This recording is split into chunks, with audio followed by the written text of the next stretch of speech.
Every time Donald Trump opened his mouth when he complains about anything dealing with Russia and its investigation, of course, he's still dealing with the fallout of firing FBI Director Jim Comey. Now, of course, he may very well nominate a new head of the FBI just this week. Democrats and some Republicans say it is time for a special prosecutor to investigate the firing of Comey.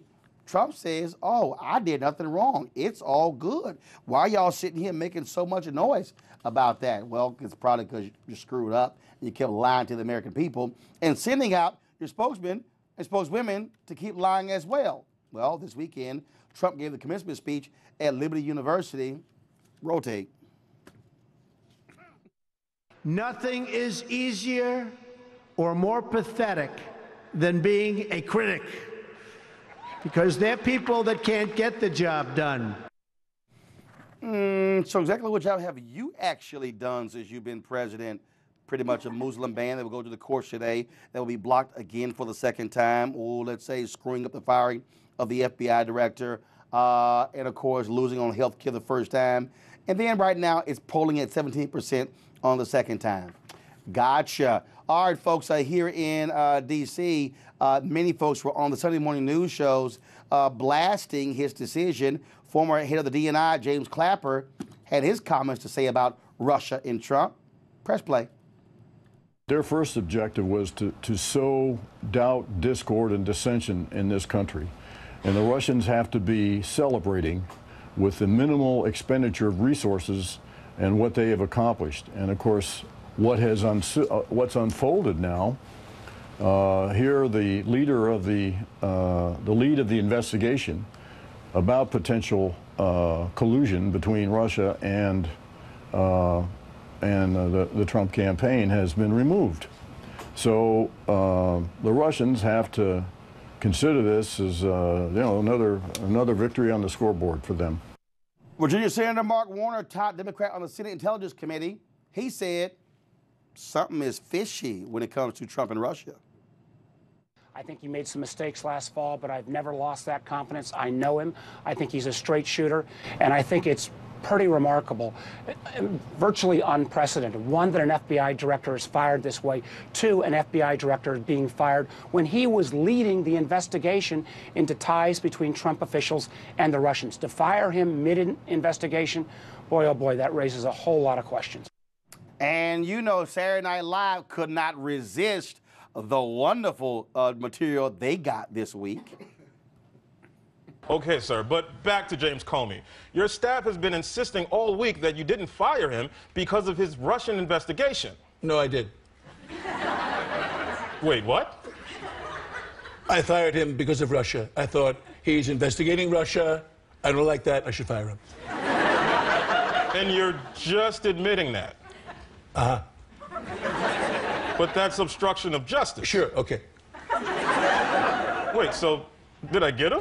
Is this all over? Oh, no, I didn't. Nothing matters. Absolutely nothing matters anymore. Fine. And Spicy's back. That's right, Spicy's back, Sarah's out. Let's do this. First question, Michelin Man. Oh, I'm sorry, I meant Glenn. Yes, some people are saying that based on President Trump's tweets that he is unhinged. Would you agree? Oh, my God. Glenn, do I come to your job and slap the 7 or 8 hot dogs out of your mouth? You're really going to ask me that? This is offensive. If he's crazy like a fox with mental problems. Oh, let's go to our panel. A. Scott Bolden, of course, lawyer, former chair of the D.C. Democratic Party, Lauren Victoria Burke, political analyst and writer for NBC Black. Eugene Craig III, vice chair, Maryland Republican Party. Okay, you know, at the end of the day, the guy lied all last week. He's going to lie this week. And so we might as well just get ready for it. It's really interesting. Does anybody in America really believe anything that Donald Trump says? Not ever? a damn thing. Not one. I read in the Post where there was a Quinnipiac poll that said even his supporters, if there was one word to describe his presidency, it was idiot, overwhelmingly. And that's hard to say. And they're pretty dumb because they still support him. Exactly. And so I think when we need to believe him, the real danger is when we need to believe him, we may not, and it will put us in either greater crisis. And Eugene, that's the big problem right there. Right. That is the big problem. There will come a time where we will have a serious issue, and we will need to believe the president. And you know, as a lot of headlines said, there's a credibility crisis right now. I wouldn't go as far as calling the supporters dumb. I think, they're dumb. No. See, right there, this is my problem. We always say, hey, we never should call American people dumb. No, you're dumb. No, you're dumb. You're dumb if you're married to an illegal immigrant and you voted for Trump and now you're going, hey, my God, he deported my husband. No, he said he was going to do that. And we told you that he was going to do that, and you voted for him anyway. I voted against the guy twice, all right? So, but my thing is this, after last week and after the preceding weeks, there's a crisis of credibility in the White House right now.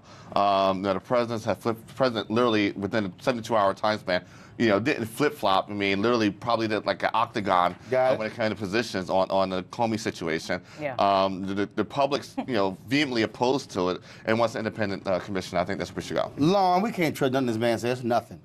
If he says, I actually had Popeyes for dinner, we can't trust he actually ate that. That's true. I mean, the thing about this is that Donald Trump doesn't understand that all of this is going to come out. The truth is going to come out. And it's going to come out in the worst way because he set it up that way. When you Jim Comey's already said, right. No, I won't testify privately.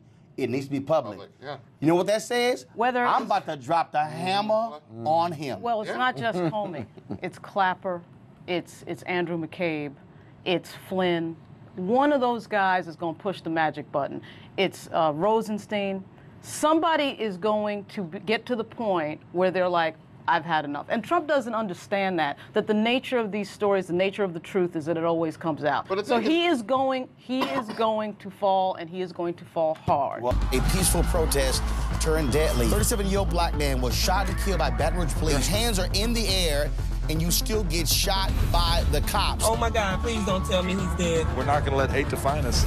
Race is a big part of this. If truly all lives matter, then all lives need to matter equally. What we require is action. What we require is accountability. We understand that black lives do matter, and we will keep focused on this issue. NewsOne Now, every weekday morning at 7 on TV1.